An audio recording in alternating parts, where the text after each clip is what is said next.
글씨를 좀 크게 쓸게요.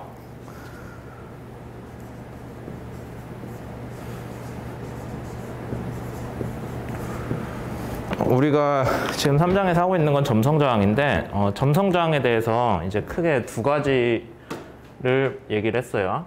두 가지 요소가 있다. 마찰저항, 그 다음에 점성압력저항이라고 해서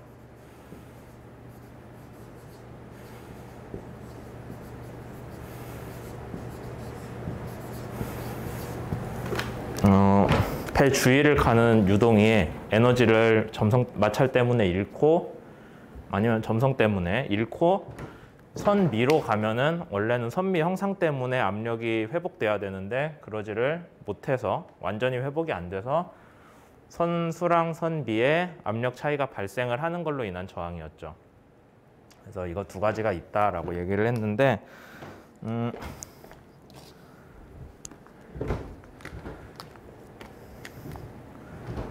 이제 배에 대해서 생각을 해볼게요. 뒤에 프로펠러가 있습니다.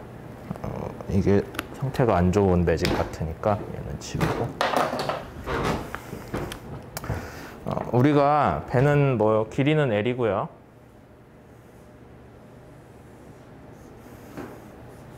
얘도 상태가 안 좋네.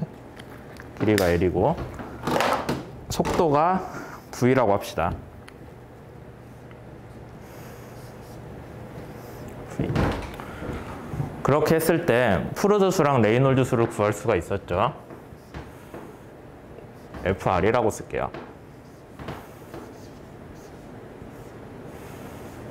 프루드 수는 되게 중요하기 때문에 여러분들이 계산하는 방법도 아셔야 되고 당연히 그 다음에 이 대충 프루드 수가 얼마면은 배가 어느 정도 빠르기를 갖는구나 라는 것도 여러분들이 대충 감은 좀 잡으셔야 돼요. 그게 막 모든 배에 대해 반드시 얼마다 하는 게 아니라 우리 책도 보면 1장쯤에 있었던 걸로 제가 기억을 하는데 뭐 유조선은 프루드 수가 얼마 정도, 그 다음에 컨테이너선은 프루드 수가 얼마 정도, 뭐 그런 식으로 배 종류마다 운항하는 일반적인 속도 영역이 다르거든요.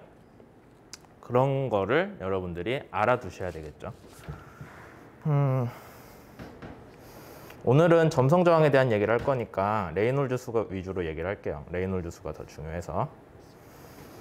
여기 밑에 V 비슷하게 생긴 거는 그리스 문자 누라고 해가지고 우리가 동점성 계수라고 한다고 했죠.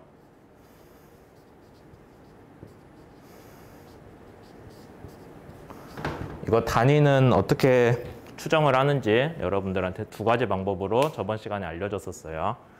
레이놀드 수 자체가 단위가 없다고 생각하고 구하는 방법도 있고 아니면 점성계수가 어떻게 정의되는지 그 전다 능력으로부터 어떻게 정의되는지를 봐가지고 거기서 단위를 끄집어내는 방법도 있었죠. 어쨌든 이런 것들이 있습니다. 근데 이제 여러분들이 좀 혼동을 하기 쉬운 부분이 그럼 레이놀드 수에 대해서인데 왜냐하면 프루드 수는 이거가 이제 배 주위에 생기는 수면 파의 문제거든요. 그러니까 그냥 배 전체 길이로 놓고 보면 되는데 레이놀드 수가 아니 여기 V랑 L이 무슨 의미예요? 배 길이랑 배 저거래. 그러면 배 길이랑 배 속도. 그러면 레이놀드 수가 갖는 의미가 뭐예요? 라고 했을 때 여러분들이 V랑 L을 놓고 레이놀드 수를 구했으면은 배 전체의 유동 사이즈에 대한 문제예요. 그러니까 정확히 어떤 지점에 어떤 유동이다라는 얘기가 아니라 그냥 전체적으로 봤을 때 배 주위에 흘러가는 유동이 이 정도 속도에 이 정도 스케일을 갖는다는 거예요. 그러면 거기에 대해서는 레이놀드 수가 얼마 정도 되니까 그건 점성이랑 관성력의 비율이 한 그때 우리 얼마 했었죠? 저번 시간에 10의 9제곱 실제 배에 대해서 10의 9제곱 정도가 된다라는 거죠. 그러니까 점성력보다 관성력이 한 몇 배야 이거는? 한 10억 배? 그 정도 크다고 볼 수 있습니다. 근데 이거는 전체 유동 사이즈에 대한 전체적인 유동 규모에 대한 레이놀드 수고요. 이제 여러분들이 관심을 가질 만한 문제를 제기할 만한 부분이 그러면 여기가 이게 무슨 뜻이냐면 여기 처음부터 발달하기 시작해서 선미까지 L 계측하는 끝단 우리가 되게 AP겠죠. AP 배 러더 축이 오는 데가 AP로 많이 쓰잖아요. AP 지점에서 유동이 L만큼 발달을 하고 V라는 속도로 꾸준히 왔을 때의 레이놀즈 수예요. 그거는. 그러니까 배 꽁무니의 레이놀즈 수라고 보시면 됩니다. 그러면 이제 여러분들이 생각을 할 만한 게 아니 그러면 나는 미드십에서 보고 싶은데 미드십 기호 어떻게 쓰더라? 이거였나? 하여튼 나는 배 중앙에서의 레이놀즈 수가 궁금한데 그럼 얼마가 되겠어요? L이 2분의 1일 거 아니에요. 유동 시작하는 지점은 여기예요. 당연한 얘기지만 유동은 여기서 시작해가지고 중간까지 왔으니까 2분의 1이겠죠. 그러면은 10의 9제곱이 아니라 뭐 5 곱하기 10의 8제곱 정도 될 거 아니에요.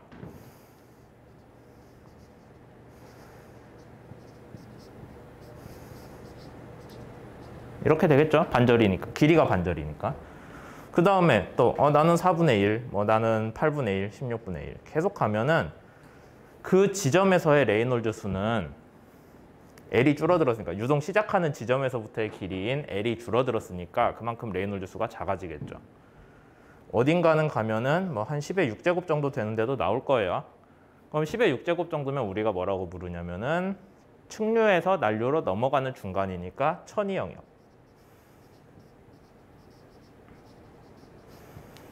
그래서 여러분들이 레이놀즈 수라는 개념을 그냥 뭐 관성력과 점성력의 비라고 크게 봐도 크게 어려운 건 없는데 좀 상세하게 얘기를 하고 싶다면은 레이놀즈 수에서 여기서 L은 실제 유동이 완전히 끝까지 가서 발달했을 때의 그 관성력이라고 보시면 돼요. 그래서 앞쪽으로 오면은 실제로 유동이 지나간 거리가 짧아지잖아요. 선수 쪽으로 올수록. 그러니까 그 지점의 레이놀즈 수는 작아지는데 아마 여러분들이 유체역학 시간 때 그래서 이런 거 식을 배웠을 거예요. 이게 뭐냐면은 평판이 있을 때 배는 유동이 이쪽으로 가는데 이제 평판 유동은 이쪽에서 가는 걸로 그리죠. 다른 색으로 하자.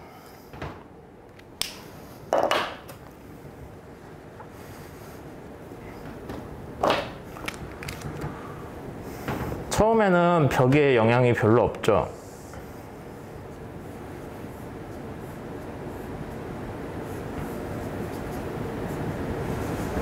그 다음에 조금 더 가면 어떻게 될까요? 이 부분이.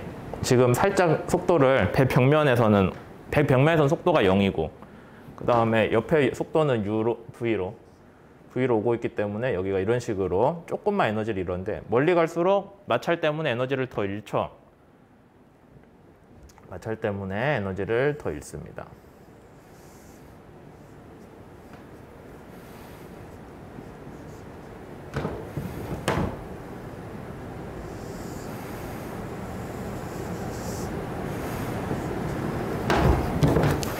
왜 이걸 키우느냐?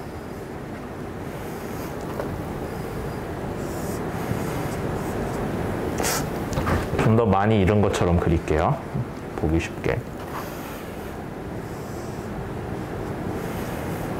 뭐 이런 식으로 에너지를 갈수록 더 잃죠. 그래서 여기에서 각 X 방향 위치마다의 레이놀즈 수를 구하는 거예요. 그게 이제 그 어떤 지점에서의 우리가 뭐 로컬 레이놀즈 수라고도 하고 하는데 그러니까 전체 유동 규모에 대한 얘기가 아니라 어떤 특정한 지점까지의 유동 규모에 대한 레이놀즈 수를 평가하는 거는 이런 식으로 합니다. 왜 이 얘기를 하냐면은 그래서 실제 배는 당연히 레이놀즈 수가 작은 여기 그 각 위치에서의 레이놀즈 수가 작은 값을 갖는 선수 쪽은 측류가 발생했다가 그 다음에 천이 영역을 갔다가 난류로 넘어가요. 근데 모형선에 대해서는 모형선 얘기를 했나 내가? 실제 배는 이렇게 발생을 하는데 실제 배를 가지고 우리가 실험을 할 수 없잖아요. 너무 크고 그 다음에 배를 다 만들어 놓고 실험을 했는데 성능이 안 나오면 어떻게 해요? 그거 폐기할 수도 없고 그래서 모형을 가지고 만들어서 실험을 하거든요.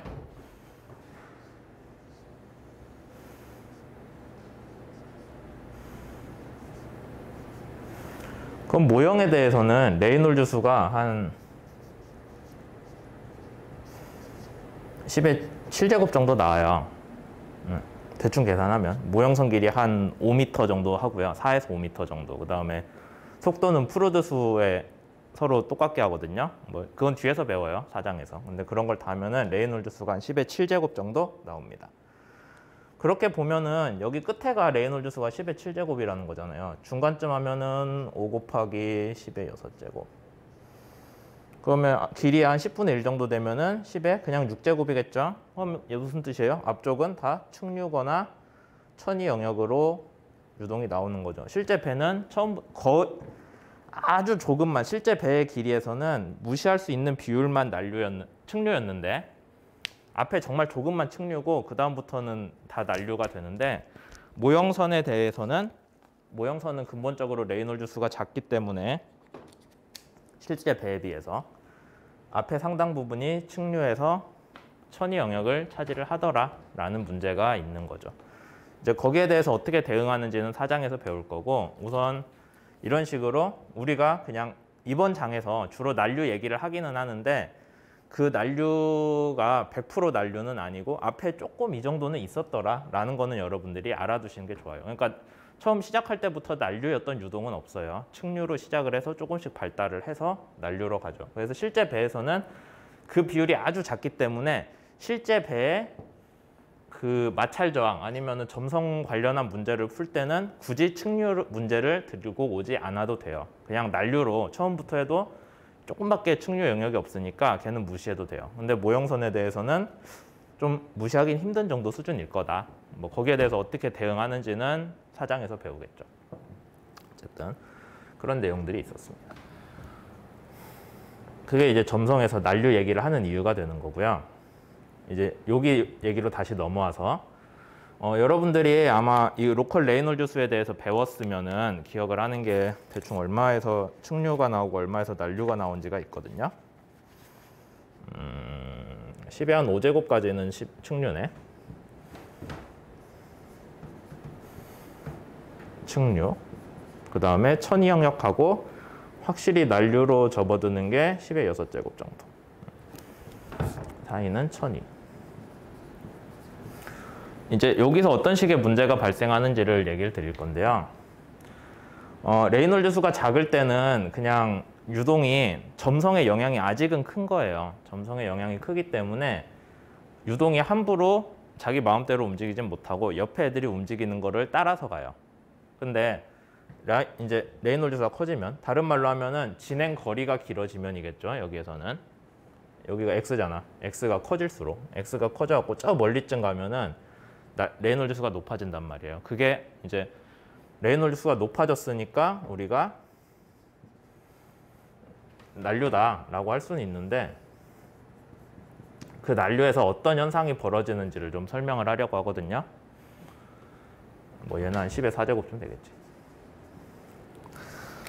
우선 유동이 그냥 예쁘게 들어옵니다. 일정한 속도로 평판 위로 유동이 들어왔을 때 처음에는 이제 일정한 속도로 오고 싶지만 벽면은 속도가 0이어야 되죠. 점성 유체이기 때문에. 그러니까 강제로 0으로 고정돼요. 그래서 이쪽에 속도 구배가 크고 전체적으로 같은 속도로 들어오고 싶어 하죠. 근데 갈수록 마찰 때문에 여기 아래쪽 애들이 에너지를 잃어요. 여기 제일 밑에 얘가 잃는 게 아니라 얘가 잃으면은 점성 때문에 옆에도 같이 에너지를 나눠주고 하는 게 계속 퍼져 나가겠죠. 그러니까 갈수록 아래쪽이 에너지를 더 잃어요. 마찰 때문에. 마찰은 꾸준하게 계속 올 거잖아요. 계속 마찰이 있으니까 에너지를 계속 잃고 있습니다. 근데 이제 어느 정도 이상이 되면은 그러니까 어느 정도는 점성으로 인해서 유지가 되는데 초반에는 뒤로 가면은 이제 얘는 앞으로 가고 싶은데 여기 얘가 너무 느리잖아요. 좌우에 차이가 나는데 이제 점성의 영향이 많이 줄어든 상황에서는 얘가 이렇게 돌아갑니다. 그러니까 얘는 이렇게 가고 싶고 얘는 이렇게 가고 싶어요. 서로 다른 유동이. 근데 그러면 여기가 B잖아. 그러니까 얘가 이렇게 돌아오죠. 물론 3차원에서는 좀 다르긴 한데 2차원 기준으로 생각을 하자면은 위아래의 속도 차이들 때문에 이제 유동이 이렇게 돌기 시작해요. 점성 때문에 에너지를 많이 잃은 상황에서 이제 돌기 시작하고 그 다음에 표면에서도 표면에서도 0보다 이제 더 에너지를 잃은 0보다 에너지가 더 이뤄진 상황은 뒤로 가는 속도 성분도 나오기도 하죠. 그건 이제 우리가 유동 박리라고 하는 거고, 근데 그거는 생각해 보니까 우리가 배 설계할 때 유동 박리까지 나오게는 안 한다고 했으니까 거기까지는 생각할 필요가 없겠네요. 그냥 속도 바닥은 0이라고 칩시다. 계속. 어쨌든 얘가 이렇게 서로 다른 속도로 직진을 못하기 때문에 돌아가는 그런 유동이 나와요.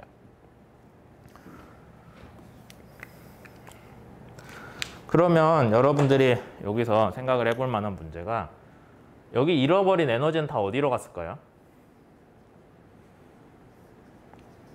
마찰이니까 열로 빠져요. 그래서 우리가 열 에너지까지 확인을 할 수 있으면은 얼마의 마찰로 얼만큼의 열이 나갔는지 알 수 있는데, 안타깝게도 물은 비열이 되게 커서 열이 좀 나온다고 해도 온도가 거의 안 변하거든요. 우리가 그걸 잴 방법도 없어요. 그래서 열 에너지로 얼마로 나갔는지는 사실 우리가 계산은 잘 못하고 그냥 여기에 걸리는 힘을 가지고 추정을 할 뿐이죠. 얼마만큼의 손실이 있었구나 라고. 하여튼 그러면 거기까지 얘기를 했고, 다시 여기 뱅글뱅글 도는 애들로 들어와서, 이게 이렇게 도는 거를 우리가 이제 에디 아니면 와라고 하는데, 소용돌이란 뜻이에요. 한글로 씁시다. 소용돌이가 생기기 시작하면은 그때부터는 이제 난류가 발달하는 거예요. 이런 일정한 방향으로 쭉 오다가 더 이상 그걸 유지를 못하고 위아래 속도 차이가 커지면서 얘가 뱅글뱅글 도는 게 생기면서 소용돌이가 생기는데, 이 소용돌이를 해석을 하는 게 좀 중요합니다. 그러니까 우리 수업에서는 중요하지 않고 저기 난류 연구에서는 중요하겠죠. 소용돌이가 생기면은 얘가 계속 유지하지는 못해요. 계속 뱅글뱅글 돌지는 않고 얘가 주위에 있는 유동한테 에너지를 더 전달을 해주는 거죠. 그러니까 얘가 뱅글 돌고 뭐 얘는 또 다른 방향으로 돌 거 아니야. 서로 방향 차이가 있잖아요. 그럼 여기에서 또 작은 와동이 생겨요. 큰 와동이 몇 개 발생하면은 그 틈바구니에서 작은 와동들이 그로 인해서 생겨요. 또 작은 와동끼리 하면은 더 작아지고 하겠죠. 그렇게 해서 정말 작은 규모의 와동까지 생기거든요. 그러니까 처음엔 큰 게 생겼는데 큰 것끼리 사이에서 부대끼다 보면은 정말 작은 와동까지 생겨요. 그래서 우리가 스케일에 대해서 뭐 시간이든 아니면 공간이든 똑같아요. 큰 소용돌이는 한 번 도는데 시간이 오래 걸릴 거고, 작은 소용돌이는 한 번 도는데 시간이 조금 걸릴 거잖아요. 그래서 시간이든 길이 차원이든 스케일에 대해서는 비슷하게 생각을 하고요. 그 다음에 이제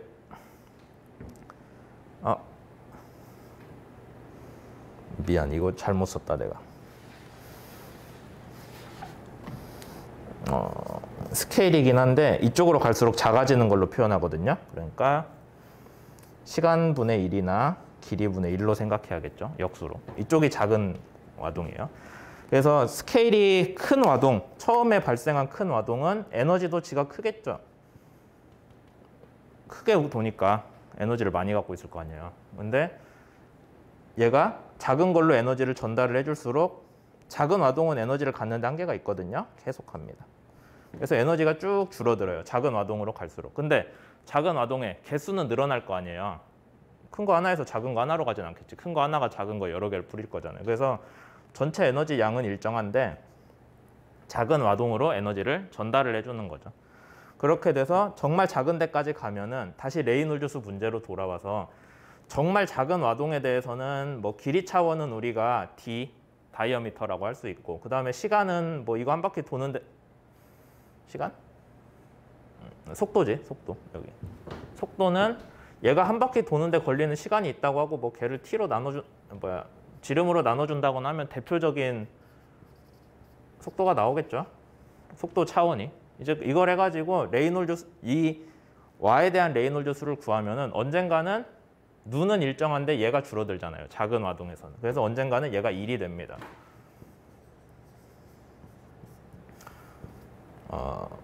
국부적인 문제니까 로컬이라고 쓰자, L이라고. 이 개념이 되게 난류에선 중요하거든요. 그래서 처음에 전체 규모의 레이놀즈 수는 당연히 이렇게 계산을 해요. 근데 이제 그 전체 규모의 레이놀즈 수를 또 상세히 들여다보면은 언젠가는 여기서 작은 소용돌이가 생기는 경우가 발생을 하고 속도 9배가 커지면서 그 소용돌이에 대해서 레이놀즈 수를 분석을 하면은 전체 L에 대해서 쓰면 안 되겠죠. 그 작은 소용돌이 하나하나는. 뒤에 지름에 대해서 쓰고 얘가 한 바퀴 도는 데 걸린 시간에 대해서 뭐 속도를 구한다거나 그런 식으로 했을 때 처음에는 큰 Y는 그래도 레이놀즈 수가 어느 정도 될 텐데 점점 더 작은 애들한테 에너지를 주다 보면 언젠간 1이 돼요. 레이놀즈 수가. 그만큼 와동이 작아졌다는 뜻이겠죠. 그 작아진 와동은 결국에는 점성이랑 관성력의 크기가 1대1이 되기 때문에 걔가 가지고 있는 관성력은 다 마찰 때문에 점성으로 인한 마찰 때문에 열 에너지로 바뀝니다. 그러니까 여기 작은 와동으로 에너지를 전달해 주는 과정에서는 에너지 손실이 없는데 끝에서 제일 작은 와동은 결국에는 열 에너지로 손실이 나요.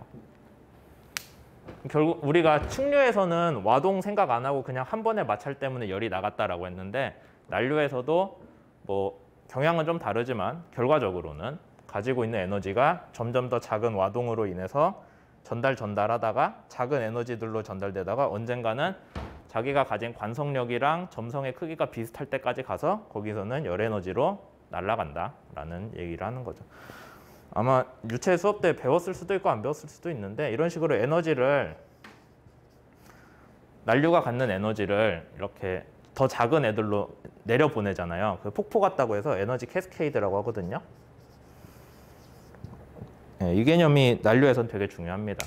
네, 에너지 캐스케이드가 있을 때는 그 중간 과정에서는 에너지 손실은 없다고 보고요. 제일 마지막에 가장 작은 와동까지 가면은 걔가 열 에너지로 빠진다라는 게 있고 이 제일 작은 스케일에 그러면 와동을 에디를 우리가 어떻게 알 수 있냐라고 해서 거기에 대해서 이제 연구를 해서 낸 사람이 러시아인가? 그 이전에 소련이었나? 하여튼 그 사람이 콜모골로브? 내가 이름 잘 기억 안 나네. 아마 이걸 거예요. 한번 인터넷에 찾아보세요. 이 사람이 거기에 대한 스케일을 이제 제안을 한 게 있거든요. 그래서 콜모고로브 스케일보다 작은 와동은 존재를 할 수가 없다. 왜냐하면 그보다 작은 와동은 열 에너지로 다 에너지가 날아갔기 때문에 콜모고로브 스케일보다 큰 와동들만 난류 안에 존재한다라는 그런 개념으로 우리가 난류 해석을 하고 있어요. 수업이랑 별 상관은 없는 얘기 같네. 다 해놓고 보니까.